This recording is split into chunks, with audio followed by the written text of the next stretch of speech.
On today's edition of the Locked On Eagles podcast, we're going to keep diving into that trade for Kevin Byard. How does he fit into Sean Desai's defense? Plus, is Howie Roseman done? The NFL trade deadline still not here yet. Jalen Hurts stock, all that and more on this Wednesday edition of the Locked On Eagles podcast. You are Locked On Eagles, your daily Philadelphia Eagles podcast. Part of the Locked On Podcast Network, your team every day.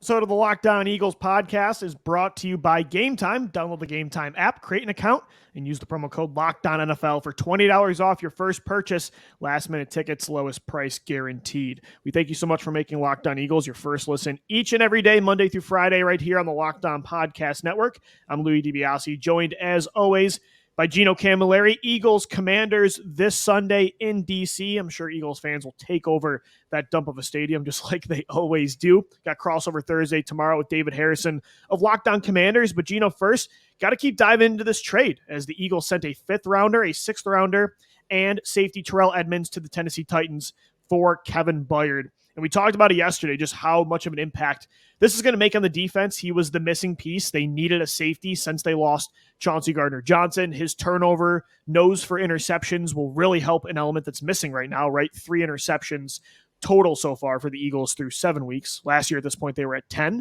But his coverage ability, too, is something I think is going to really help. Like his versatility, because Sidney Brown has that kind of speed, and he played in the slot this year, and he played deep, but outside of him, like you like Reed Blankenship, but I don't think he's a guy that can wear a ton of hats. And certainly we know Terrell Edmunds wasn't that guy, and Justin Evans too. So that versatility, it gives Sean Desai so much more creativity. And he's already shown that he's not Jonathan Gannon. He's not simplistic, and he can use guys in a number of ways. So that's an exciting combination. That was the maddening thing about having Jonathan Gannon, is because he didn't just have pawns on the chessboard where they can only move 2 ways. Like he didn't have a bunch of Terrell Edmunds. He had a bunch of guys that could do a bunch of different things. And CGJ, in his parting words, said, "You did not put us in a position to succeed." Exactly. And I would be hard pressed to ask anybody in that defensive room currently, anybody that's watching the all-22 of this Eagles team, if they aren't putting their guys in a position to succeed on defense. And I think you'd be hard pressed to find somebody to disagree with you, because if you look at last week, dude, they went from being a primarily cover 6 team, which is, they ran around like 22% of the time. Sean Desai said, I know Vic Fangio's expecting that. They ran like cover 2 like 25% of the time. They threw a million different looks. Yeah, Gino, listen to these percentages. So he ran cover 2, 34.7%, quarters 24.5%, cover 3, 28.5%, cover 1, 6.1%. I mean, he was throwing everything at them.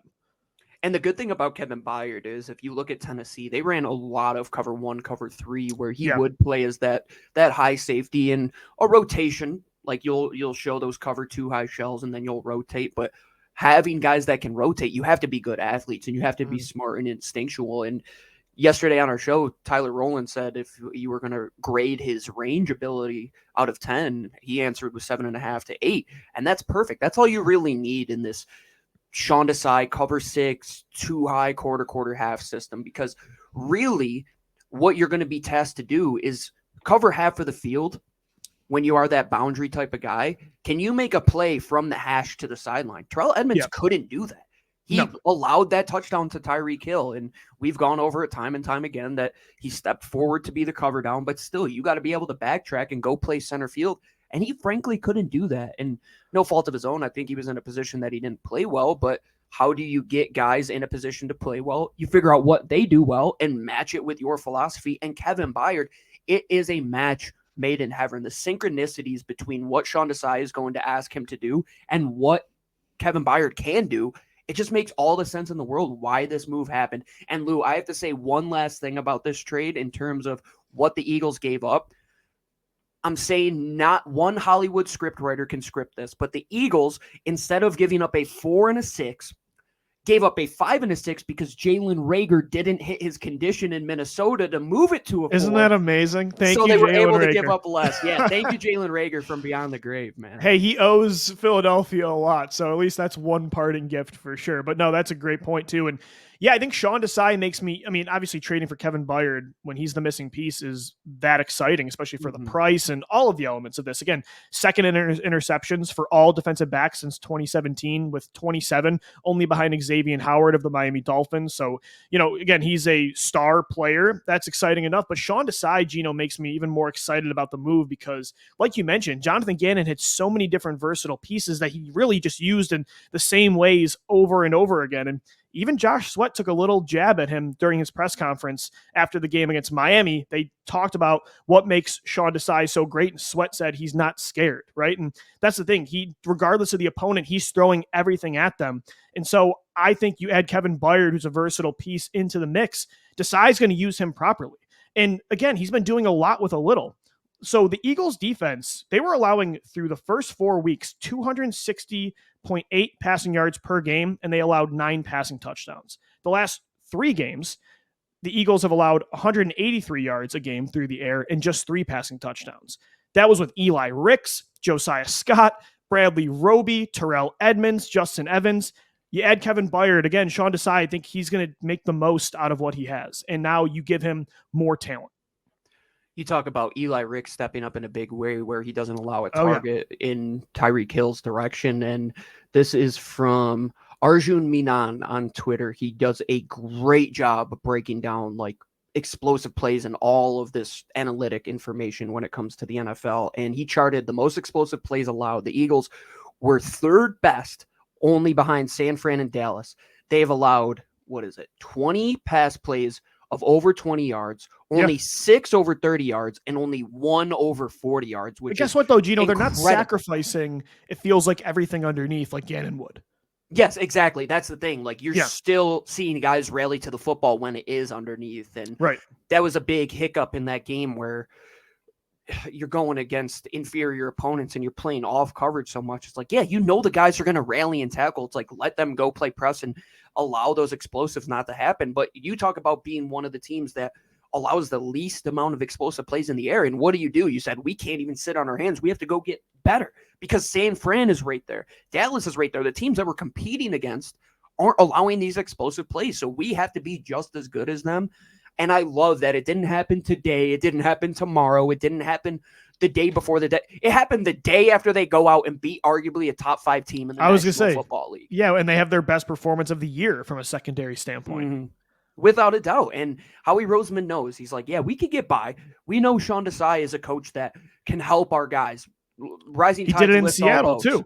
Without it, he did it in Chicago as well, Lou. Yeah, he's been doing it everywhere. 3 different locations where he's got guys that, I mean, the guys like Bryce Callahan when he was in Chicago, and even that defense that he had last year in Seattle, he has, and we talked about this when he was coming in here, he has gotten the best out of a unit that might not have the most. And now he has the most, and it's like, oh, this guy really knows what the heck he is doing. And you talk about guys that are going to get head coaching considerations. If this keeps up, Lou, if Gannon got a job. I was going to say, if Gannon got a head coaching job, like, give me a break. I don't think that should be hired tomorrow.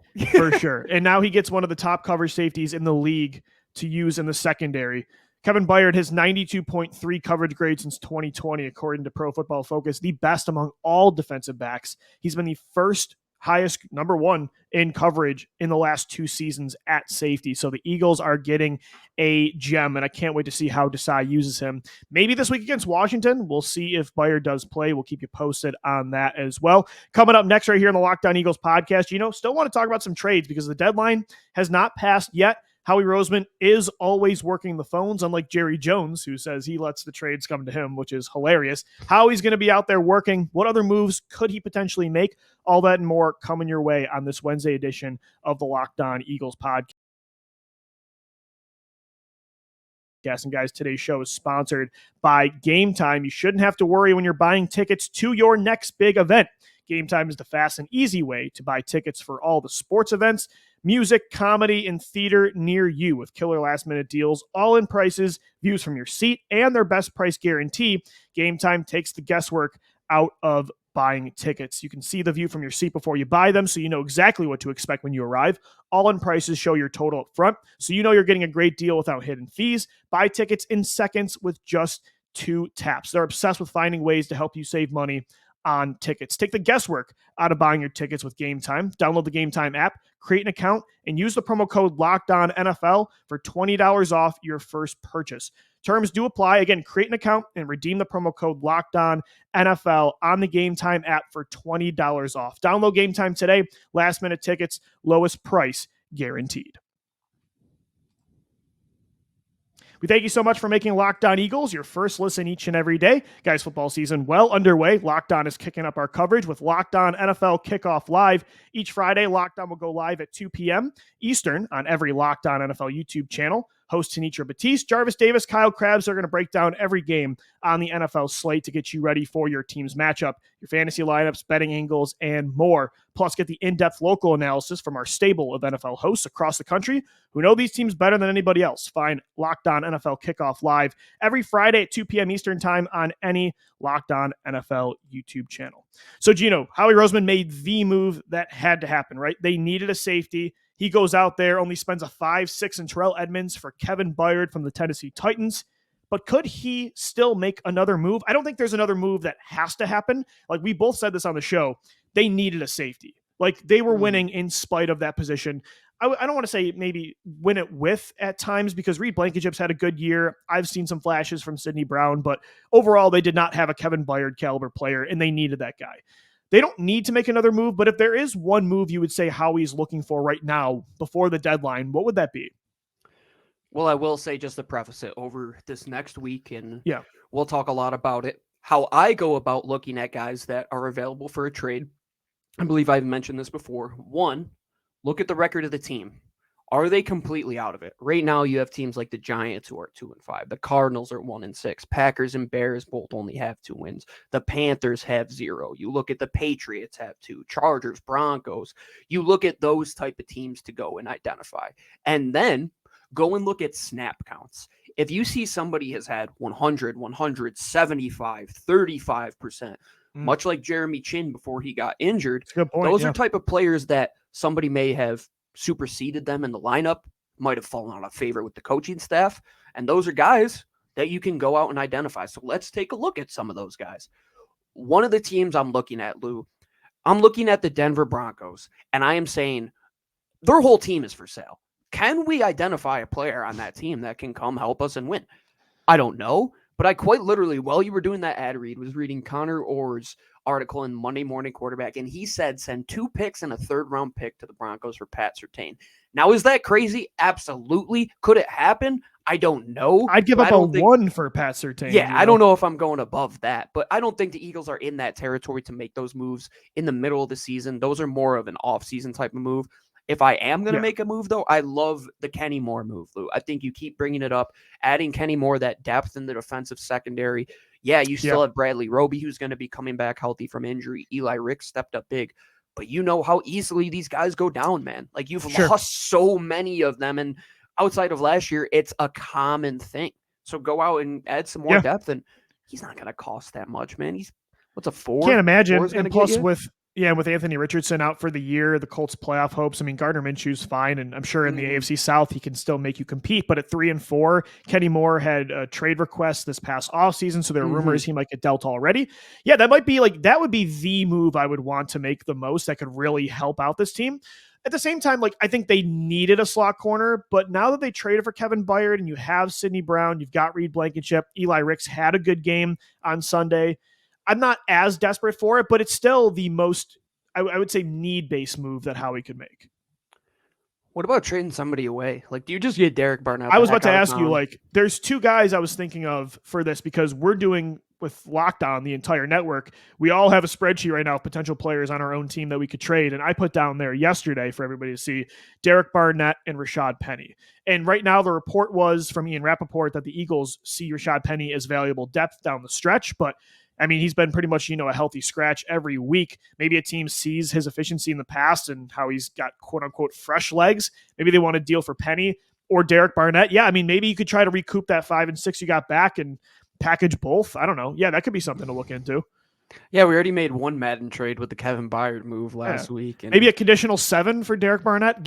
I'll give him away for a bag of footballs at this point.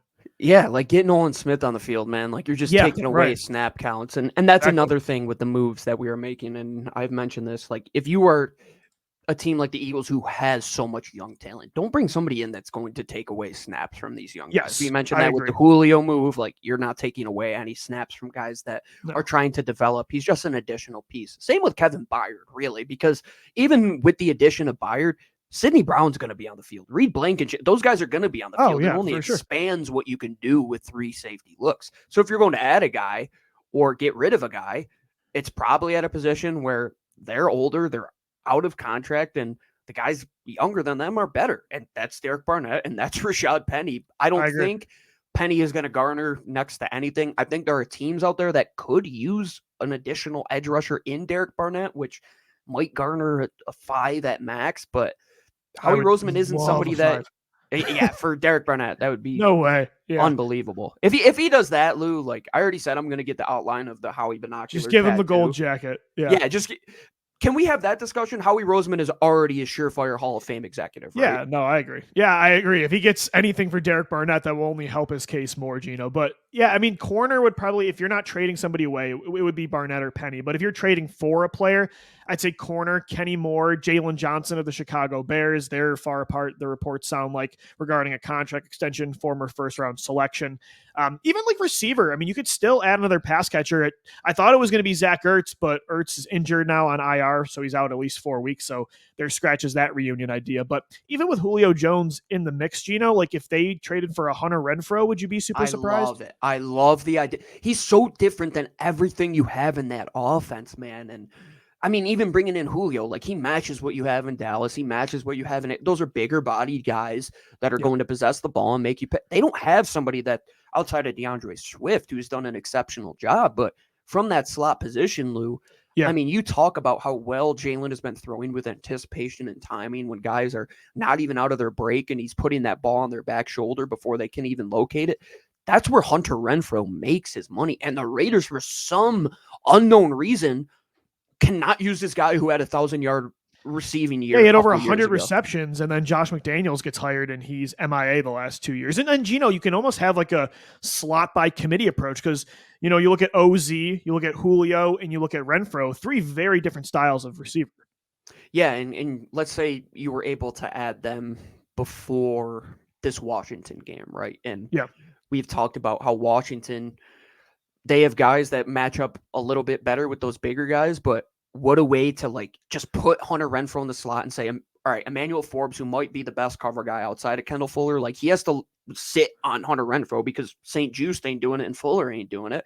And then you just play the matchups from there going forward, and just adding more guys to your arsenal makes those defensive coordinators or offensive coordinators, if we're talking about the defensive additions, it just makes them think that much more. And you're already such a good football team that adding these type of elements, those are what good teams do. And I will continue to say it. San Fran is adding guys left and right. They go out there and add Randy Gregory. They absolutely needed him to add depth. Teams around you, good teams, are still adding pieces.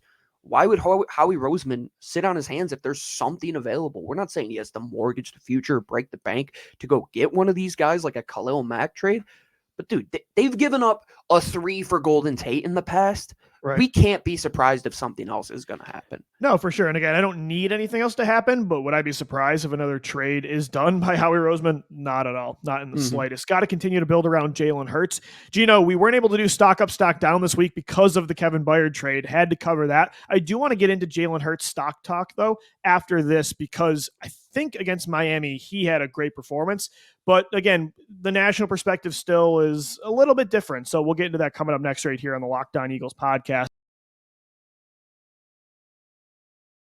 And guys, today's show is sponsored by LinkedIn Jobs. These days, every new potential hire can feel like a high-stakes wager for your small business. You want to be 100% certain that you have the access to the best qualified candidates available. That's why you got to check out LinkedIn Jobs. They have the right people for your team faster and for free. Add your job in the purple hashtag hiring frame to your LinkedIn profile to spread the word that you're hiring. Simple tools like screening questions, they make it easy to focus on candidates with just the right skills and experience so you can quickly prioritize who you'd like to interview and hire. It's why small businesses rate LinkedIn Jobs #1 in delivering quality hires versus leading competitors. LinkedIn Jobs helps you find the qualified candidates you want to talk to faster. Post your job for free at linkedin.com/lockedonnfl. That's linkedin.com/lockedonnfl to post your job for free. Terms and conditions do apply. We also thank our friends over at Prize Picks for sponsoring this episode of the Locked On Eagles podcast. If you've been listening to us, you know that Prize Picks is who we roll with for daily fantasy sports each and every day here at Locked On Eagles. If you don't know what it is, let me explain it to you. All you have to do, you pick 2 to 6 players. You say, are they going to go more or less than their Prize Picks stat projections? For example, let's say Prize Picks sets the total at 250 yards for Jalen Hurts in the air. Is he going to have more than likely, or is he going to have less? All you have to do, pick 2 to 6 guys and do exactly that. Not only that, but you can win up to 25 times your money. You put in $10, you can win $250 in just a few taps. As well, Prize Picks has a reboot policy on your entry. If one of your guys goes down and doesn't come back for the second half, you will get rebooted. They are the only daily fantasy sports platform with injury insurance. I'll say that again. They're the only daily fantasy sports platform with injury insurance. And you're thinking, Gino, how do I get involved on this action? You go to prizepicks.com/LockedOnNFL and use code LockedOnNFL for a first deposit match up to $100. Go to prizepicks.com/LockedOnNFL and once again use that code LockedOnNFL for a first deposit match up to $100 at PrizePicks. All right, we're wrapping up this Wednesday edition of the Locked On Eagles podcast, talking Jalen Hurts, QB1, who, Gino, I think it was a stock-up performance against the Miami Dolphins, right? I mean, he had a 74.2% completion percentage on over 30 attempts with a bad leg, over 300 scrimmage yards, 3 touchdowns, a 109 rating. But at the same time, like, the turnovers definitely have to stop. He had another bad fumble and an interception, but again, I mean, I think it was a gutsy performance against a really good team on primetime football after a down loss to the Jets. Like, you have to have this game. I don't know. Again, the turnovers, they are hurting this team more than they did last year, but they are not a sign, and we said this after the game on Sunday night. To me, it's not a sign of a regressing player. I think it's an elite player with a turnover problem, but not a bad player, and the turnovers are a sign of him becoming an even worse player. Over the last 2 weeks, though, like, let's take a look at the turnovers that you can even attribute. Yeah, if you him, contextualize right? the interceptions, yeah, how many of them are even really his fault? My favorite thing to do each week is Monday morning. JT O'Sullivan does a great job of his QB school, taking an unbiased perspective of breaking down the play. And he does Jalen Hurts just about every week. And he went into that play and he goes, if you're going to put this deflection, which was just insane. I mean, the guy deflects it 2 yards behind the line of scrimmage and it goes 7 yards forward into the hands of a defender. I mean, get real. The fumble, though? Yeah. It was a trips formation. Yes. DeAndre Swift has a nice little in, beats the guy with leverage. He's open. You got to get rid of that ball. I look at Jalen Hurts, and I say, the worst thing he can do is force it. That was the worst thing about Carson Wentz, is when he forced things, and he just continued to force the issue. I think last week and the week before, there were definitely throws where he got lucky that there weren't intercepted. For sure. This week, Lou, find me a throw where he really was off the mark. I mean, there might have been a throw that was like behind a receiver, but there was nothing that is like in the hands of a defender. And you're saying if A.J. Brown doesn't come through and knock that ball out, it's going to get intercepted. This was a money game from Jalen Hurts. Was he 100% perfect? No. But those numbers, his EPA, his situational awareness, his ability to battle back. I think you make a great point each and every week. Like, when he falls down that river, he goes back up and he goes over that waterfall head first, and he's like, I'm just going to go play my game, man. And a regressing quarterback doesn't do that. I mean, you look at 2020 Carson Wentz, when he would make one bad throw, it turned into 20 bad throws. Even some of the interceptions, like, you could say, yeah, he's forcing it there, but I understand the logic behind pretty much every play. Whereas when you look at some turnovers around the league, you're like, what is that guy even thinking? I've never really thought that about Jalen. I mean, that Jets interception was like that for sure. And that's not to discredit him, like, or to take away from the turnovers. They are hurting them. He has to limit them. He did last year. He only had 6 interceptions. This year, he's already at 8. But at the same time, I just don't think it's a sign that Jalen Hurts is coming down from who he was last year and a lot of the times this year. I mean, the Eagles are number 1 in the NFL in converting drives into scores. They have the 4th highest EPA per play. And Jalen, like, the ball placement's still there, the pocket movement, the third downs and long yardage passing, he's converting. I still see the control and the right decisions the majority of the time from number 1. So I just, again, there's a turnover problem, but I don't think there's a Jalen Hurts problem yet. No, I just think turnovers, if you look at a lot of it's just luck, man. Like a lot of it is luck and the bounces going the wrong way, right?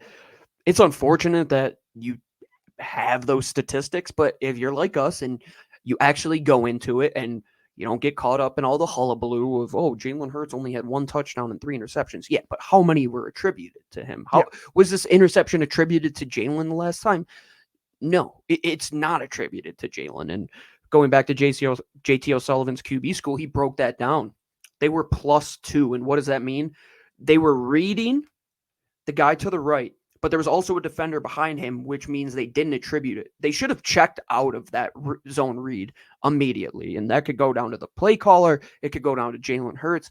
But I think ultimately the interceptions and the turnovers, a lot of it is luck. And 2, if it was a snowball effect, that's what I keep going back to. Like, is it Carson Wentz bad? Are we in Carson Wentz bad? Is this Jameis Winston, or even when? Yeah, again, I don't like Josh Allen. Even is an incredible player. He's one of the best. He's a top 5. He's a top 5 quarterback in the NFL. But when Josh Allen, he does have a Carson Wentz mode where it's like, oh no, the wheels are starting to unravel. Yeah, like Jalen what's Hurts, going on? Yeah, and then he will do like 5 incredible elite plays that you're like, what is he doing? But Jalen, I never feel that, oh, he's out of control kind of mentality. And not to play the comparison game, Gino, but when you look at interceptions and turnovers across the league, they are up right now. Like Josh Allen has 7 picks. Patrick Mahomes has 6. So does Tua. So again, that doesn't mean, it doesn't like totally exonerate Jalen from some of these turnovers, but just to show like other elite quarterbacks have this problem too, and it doesn't mean they're regressing. I don't think anybody thinks Josh Allen, Patrick Mahomes, Tua, or any of them are regressing, and I don't think Jalen Hurts is either. If you see what he did in that game and that throw he made to A.J. Brown in the 4th quarter with just about 5 minutes left in the game, and you're going to tell me he's regressing, you just haven't watched enough quarterback play in the National Football League to say, like, somebody could bounce back from that. And going back to the story of being sat for Tua, how much of that goes to that, Lou, where it's like, no matter how bad things are, I know I can get out of it, right? And just a testament to who your leader is. And there was absolutely a stock-up game, man. I mean, look at what they did in the red zone. Look at what they did between the numbers. Look at what he did in the deep areas of the field. Look at how he was able to get that ball out quickly in the short areas of the field. I think he had a great command of the offense. And if they continue to do that, they're going to beat anybody. And by the way, he was hurt. Anybody. And that's the other thing you got to remember. This guy is not even 100% healthy right now. He's not using his mobility to the best of its ability. And so, yes, are there mistakes every single game right now? Yeah, for sure. But, there hasn't been one game where he just has a disastrous 4 quarters. I mean, this guy's, yes, he has a bad interception, but in that game, he's also completing 74% of his passes. He has 3 touchdowns. He has over 300 scrimmage yards. The elite plays are still there. I mean, Hurts this year, he's 3rd in total yardage among quarterbacks, 2nd in total touchdowns. He's got a 67% completion percentage. Like, that's still an elite quarterback with a turnover problem. With an offensive coordinator who isn't and he's brand on new. The same page with him right now. Exactly. It's another good point. There's so many things that you have to put into it, and you have to contextualize everything in this National Football League. And I just want to ask you this question. Jalen Hurts or who? Who would you rather have over him right now? You're not taking Tua after that game, like we said. No, I think there's maybe 2 or 3, maybe. You could have the conversation. There's only one. There's only one obvious answer. I mean, there's a couple guys you could talk about Lamar Jackson, you could talk about Burrow and Allen, but the only clear guy you would take over him is Mahomes. Yeah, I mean, my leader has to be somebody like Jalen. Like, it has to be somebody that doesn't have even a bit of weakness to them. And a lot of people, they saw that clip that the Eagles put out of him saying like, oh, I looked at 11, I thought it was Julio Jones. And they're like, oh, he isn't a robot. And it's like, no, because he's just a businessman. Like, he does his media talks. He talks to them like he's at Alabama still. And then he goes out on the field, and that's where he lets his personality shine. And that's who I want. I don't want oh, Carson Wentz, oh, I need to be better next week. I need to be better next week. It's like, no, dude, go show me that you're better. And Jalen has shown me that time and time and time and time and time again. Like I said in the Super Bowl, if you're nervous watching these Eagles, just look who's leading that ship. Somebody that doesn't waver, calm, cool, and collected in every single moment, even when things look so bad. When you go back to a sideline and your stadium is stunned because you just threw a pick six, what do? Oh, let's go put together an 80-yard drive with 10 plays, take 6 minutes off the clock, and show who we really are. And where does that stem from? QB1. That's going to do it for today's edition of the Locked On Eagles podcast. Shout out to our everydayers for making us your first listen Monday through Friday right here on the Locked On Podcast Network. For Gino Camilleri, I'm Lou DiBiase signing off. We'll see you tomorrow for Crossover Thursday with David Harrison of Locked On Commanders as we get you ready for Eagles Commanders this Sunday. As always, thank you for downloading. Thank you for watching and listening, and let's go Birds. Fly, Eagles, fly.